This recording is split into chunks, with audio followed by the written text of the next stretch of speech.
vous devez savoir que la définition que vous avez de la prière doit changer. La définition que beaucoup de personnes ont de la prière est beaucoup plus religieuse.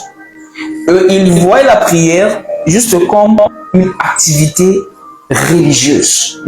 Alors que vous allez voir que dans ce verset ici, quand Jésus a dit « Voici donc comment vous devez prier ». Le mot « prier » ici, en hébreu, ça signifie pétition. Pour vous dire que la prière, c'est une pétition. Ce n'est pas une activité religieuse. La prière n'est même pas aussi une activité chrétienne. Parce que les musulmans prient, les bouddhistes prient. Beaucoup de confessions religieuses, eux, ils prient. Et c'est cette mentalité que les enfants de Dieu ont de la prière, leur conception de la prière, qui fait qu'ils n'aiment pas trop prier. Vous devez à partir de ce soir comprendre que le mot prière, là, la prière est une pétition. C'est quoi une pétition par définition? Vous allez voir que la pétition est un document légal pour réclamer un droit qui nous revient.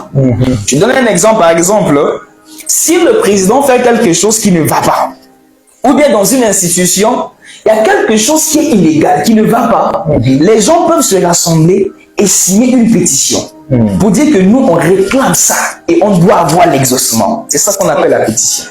Et la prière, selon le sens hébraïque, est une pétition. C'est-à-dire que la prière est un canal légal que nous devons entreprendre pour avoir des choses légales. Et la semaine dernière, je vous ai dit que Dieu nous a déjà bénis de toutes sortes de bénédictions célestes en Christ dans les lieux célestes. Ah oui. Pour dire que légalement nous sommes bénis, légalement nous possédons des choses. Et pour avoir ces choses, il faut entreprendre la voie légale. Je suis en train d'arriver. Supposons que je fais un chèque. Je ne sais pas si c'est ça, on dit un chèque ou un chèque. Un chèque, non? Un chèque. Un chèque, hein, oui. Ok, je fais un chèque. Je fais un chèque bancaire en votre nom. Mais sur mon compte, je vous remets le chèque, je vous dis, allez à la banque récupérer l'argent. Et sur le chèque, j'ai mis c'est toi, ton nom, c'est toi qui es le bénéficiaire. Du moment où tu vois le chèque avec ton nom, avec le montant d'argent, ça signifie que le montant d'argent t'appartient. Mais c'est encore virtuel. C'est comme ça qu'en Christ, nous avons des bénédictions virtuelles. La santé virtuelle, la promotion virtuelle, le mariage virtuel, tout ce dont tu es en train de chercher sur la terre, là, tu l'as, mais d'une manière virtuelle. Ça t'appartient en ton nom. Christ a payé pour toi. Mais tu vas te rendre compte que quand tu arrives à la banque, même si l'argent t'appartient, tu vas pas te présenter devant le caissier, ok, pour dire que voilà, je suis venu prendre tel, donnez-moi seulement. Non. There is a protocol. Il y a une procédure pour avoir ce qui t'appartient. Ah oui. Pour te dire que c'est pas parce que quelque chose est en ton nom que ça t'appartient automatiquement. Je dois répéter cette partie. Ce n'est pas parce que quelque chose est en votre nom que ça vous appartient automatiquement. Il y a des choses qui vous appartiennent. Et pour pouvoir les posséder, vous devez les activer.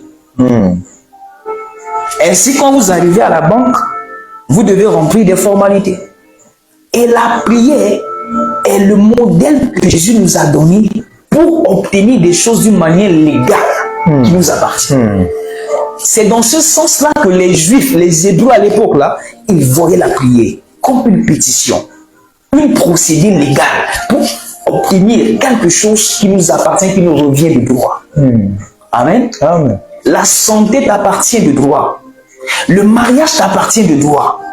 Peu importe ce que tu cherches là, ça t'appartient de droit. Tes besoins t'appartiennent de droit parce que tu es le Fils de Dieu en Jésus-Christ. Ça t'appartient de droit. C'est anormal que tu souffres. C'est anormal que tu manques quelque chose. Alors pour réclamer, tu dois utiliser la prière. Amen.